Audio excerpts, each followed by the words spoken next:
Hey everyone, my name is James Hunt. I'm the founder of Airbnbguide.com, and in today's video we're going to be talking about customer service. I personally think that Airbnb has great customer service. I've had to work with them multiple times on very pressing issues. I've been hosting on Airbnb full-time for over a year, and in that year I've had multiple issues come up where I've had to contact Airbnb and needed immediate help regarding an issue. Airbnb has always been easy to get a hold of, and they've taken care of the issues right away. However, if you Google Airbnb customer support or you visit their Facebook page, you'll see that a lot of other people think differently, and I'll tell you why. I found that most people are just trying to contact Airbnb the wrong way. So in this video, I'm going to show you how to contact Airbnb the right way to get your issue resolved immediately, and to give you a little bit of tips on how you can communicate with Airbnb to ensure that they resolve your problem in your favor. The way that most people try to contact Airbnb customer support for help is either through email or on social media.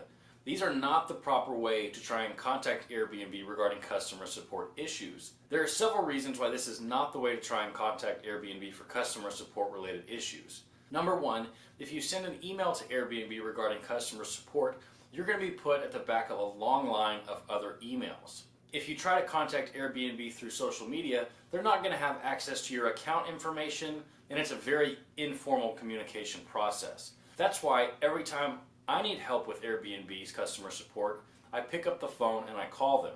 Finding Airbnb's phone number can be a little bit tricky, which is why I went ahead and found it for you, and I published it in the article that's linked in the description below.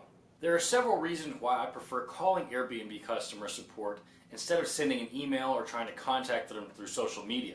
The first reason why I like calling Airbnb is because when you're on the phone with somebody, it's two human beings trying to resolve an issue. The second reason why I like calling Airbnb customer support is that most of the time they want to resolve the issue while you're on the phone with them, as opposed to when sending emails, you have to communicate back and forth, and that process can take several hours or even multiple days until your problem is actually resolved. As I previously mentioned, I've had to contact Airbnb customer support on multiple occasions to solve urgent problems. Airbnb customer support has always sided with me on these issues. So now I'm going to give you several tips on how to communicate with Airbnb customer support to ensure that they will solve an issue in your favor as well. My number one tip when communicating with any customer support specialist is to be polite.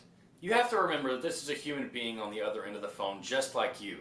And it wasn't their fault, whatever the problem is. Anytime you call a customer support person, start the conversation off by asking them how their day's been going. A lot of times they'll be very surprised that you did that. When it comes to conveying the issue, don't be overly aggressive, don't raise your voice, and definitely do not put the blame on Airbnb, as they will just get defensive. Most of the time, I've found that just being polite to the customer service representative will get you a long way in ensuring that they'll resolve the problem in your favor. My number two tip for communicating with Airbnb customer support is make the phone call when you're in front of a computer and have your Airbnb profile up on the computer when you call customer support. The reason behind this is that they're going to need two things to verify your account information.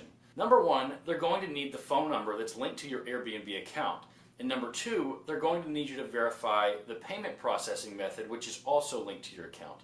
If you don't know this information on the top of your head, you're going to need to look at your Airbnb profile to get that information.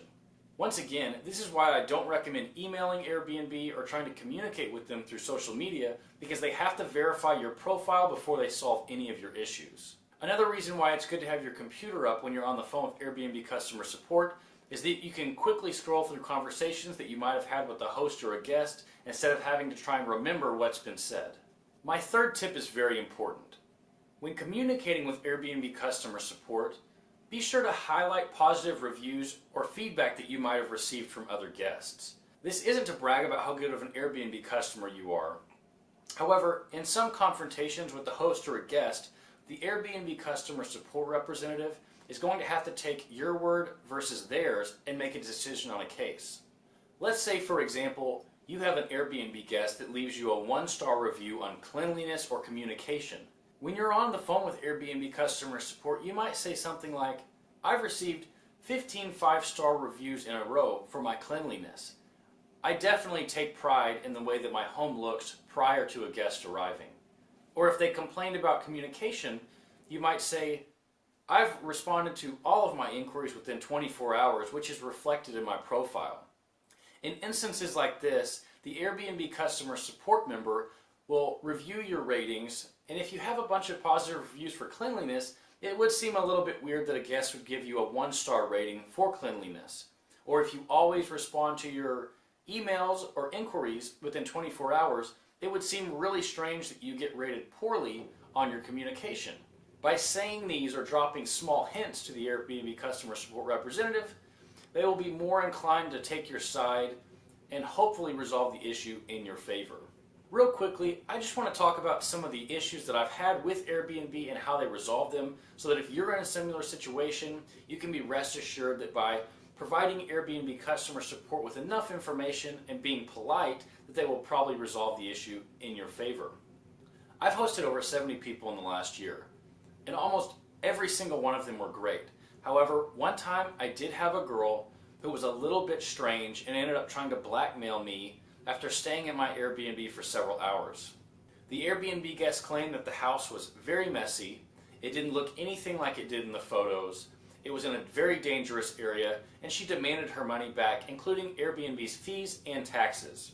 I contacted Airbnb support immediately, had somebody on the phone, explained the situation to them, and after reviewing my 65-star reviews for cleanliness, location, and communication, they ended up siding with me, canceled the guest trip completely, refunding her money, but also ensuring that she would not be able to leave me a poor review on my profile, which could be damaging.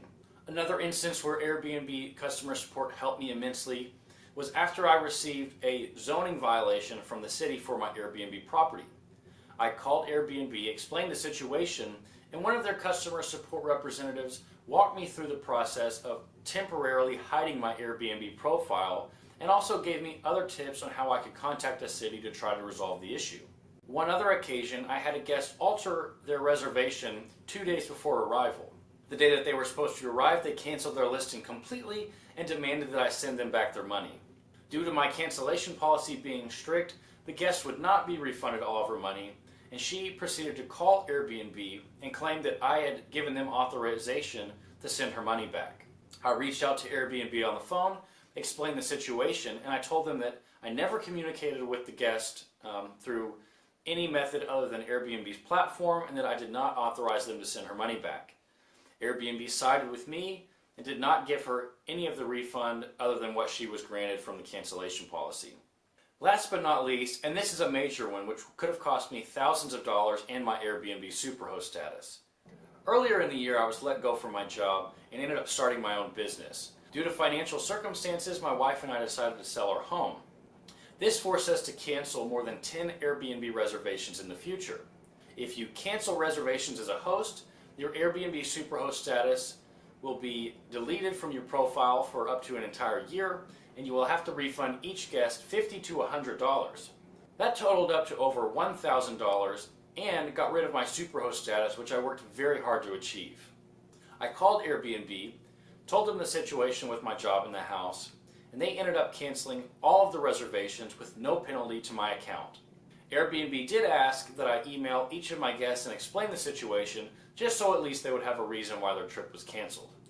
Now, these are just 4 examples on when I've had to contact Airbnb support and received immediate help. Once again, I didn't email Airbnb, I didn't contact them on social media, I just picked up the phone and called them. If you need Airbnb customer support or you have a problem that you don't know how to handle yourself, I suggest calling Airbnb directly, and I promise you, as an Airbnb host or guest, Airbnb customer support will do their best to resolve the problem in your favor. That's it for today, guys. I hope you enjoyed the video.